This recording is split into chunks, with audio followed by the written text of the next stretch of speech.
IPS अधिकारी अमिताभ दास की मुश्किलें अब और भी ज्यादा बढ़ती नजर आ रही है। नमस्कार, आप देख रहे हैं न्यूज फॉर नेशन, आपके साथ मैं हूं राजनंदिनी।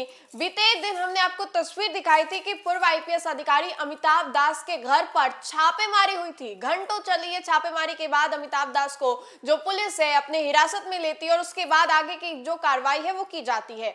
जानकारी ये निकल करके सामने आई कि अमिताभ दास की जो तबियत है वो बिगड़ जाती है। लेकिन अब इस कड़ी में आपको बताएं तो एक और मामला है जिसको लेकर के अमिताभ दास की मुश्किलें जो है वो बढ़ सकती हैं और इसके बाद अमिताभ दास जो है वो टेंशन में भी आ सकते हैं। पूर्व आईपीएस अधिकारी अमिताभ दास को लेकर के एक के बाद एक जो बड़ी बड़ी जानकारी है वो लगातार सामने आ रही है। नीट कांड को लेकर के जिस तरीके से उन्होंने आरोप लगाया था, आवाज उठाया था, निशांत को लेकर के एक के बाद एक उनके द्वारा जो टिप्पणियां की जा रही थी, इन सभी चीजों को लेकर के उनके ऊपर कार्रवाई जो है वो की गई। अब ऐसे में हम आपको बताएं तो एक और मामला जो है वो निकल करके सामने आ रहा है, लेकिन ये मामला नीट कांड को लेकर के बिल्कुल भी नहीं है। इस मामले में हम आपको बताएं तो पूर्व आईपीएस अधिकारी अमिताभ दास एक बार फिर से चर्चा में है। वजह नीट छात्रा रेप मौत मामले में सोशल मीडिया पर सनसनीखेज दावा और उनके चलते पटना पुलिस द्वारा उनके घर पर जो छापेमारी है वो की गई। अमिताभ दास पर पॉस्को एक्ट समेत 6 धाराएं जो है वो केस में दर्ज की गई है।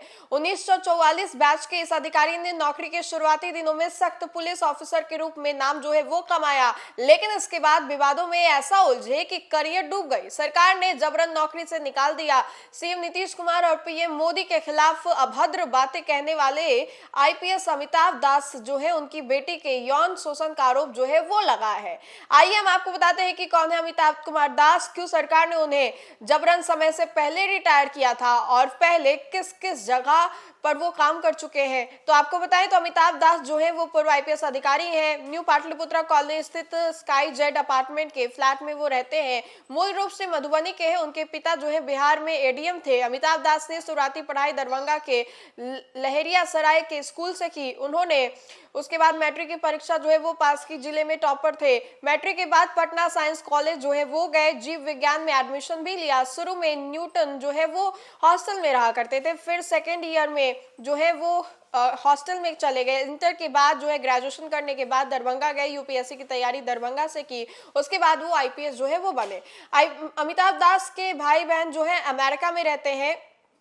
और अब आपको बताएं तो उनके कैरियर के बारे में, अमिताभ दास ने 4 दिसंबर को बिहार कैडर के आईपीएस अधिकारी के रूप में ज्वाइन किया था। एसपी के रूप में उनकी पहली जो पोस्टिंग है वो देवघर के जिले में हुई थी, जहां पर लखीसराय के किशनगंज अरबर से लेकर के पटना के रेल एसपी तक जो है वो रह चुके हैं। 19 साल पहले बीएमपी 11 कमांडेंट है। वहां रहने के दौरान अमिताभ पर अनुशासनहीनता समेत कई तरह के संगीन आरोप जो है वो लगे, जिसके चलते 28 अगस्त 2007 को अमिताभ के खिलाफ विभागीय कार्रवाई शुरू की गई। उन्हें करीब 10 साल तक प्रमोशन जो है वो नहीं मिला। विभागीय जांच का मामला सुप्रीम कोर्ट तक पहुंचा। कोर्ट के जो राहत है उन मिलने के बाद प्रमोशन की मांग की गई। बात 9 साल पहले की है, जब 1944 बैच के अन्य आईपीएस जो है आईजी रैंक तक पहुंच गए, लेकिन अमिताभ दास एसपी ही रह गए थे। 2006 में अमिताभ दास पर एक महिला ने यौन शोषण का आरोप भी लगाया था।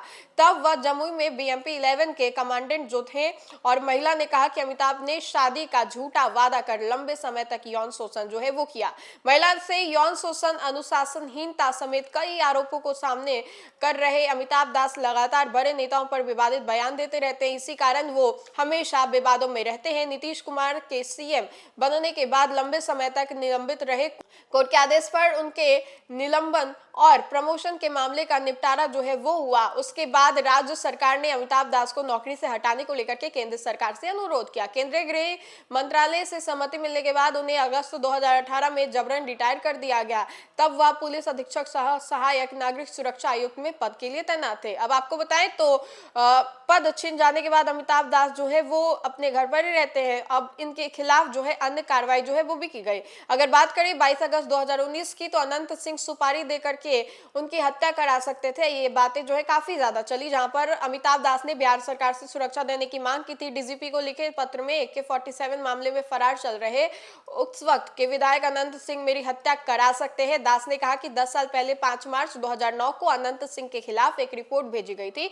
बताया गया कि विधायक के घर पर हथियारों का आखिरा जो है वो है। अनंत सिंह के पास AK-47 भी है। उन्होंने कहा कि इस वक्त अनंत सिंह मुख्यमंत्री के करीबी थे, इसी वजह से पुलिस मुख्यालय में रिपोर्ट जो है वो ध्यान नहीं दिया गया। 16 अगस्त 2019 को विधायक के आवास पर छापेमारी हुई और AK-47 समेत कई हथियार जो है वो बरामद किए गए।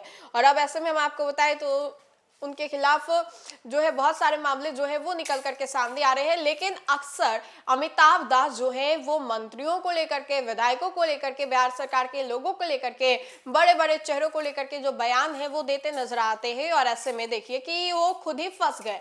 पूरा मामला जो है नीट कांड को लेकर के था, लेकिन अब यौन उत्पीड़न को लेकर के जो मामला है वो सामने आ रहा है। और ऐसे में ये कहा जा रहा है कि इसके बाद अब अमिताभ दास की मुश्किलें जो है और भी ज्यादा बढ़ सकती हैं। तो फिलहाल के लिए इस खबर में इतना ही। खबरों का सिलसिला लगातार जारी रहेगा। देखते रहे न्यूज़4नेशन। बहुत बहुत शुक्रिया।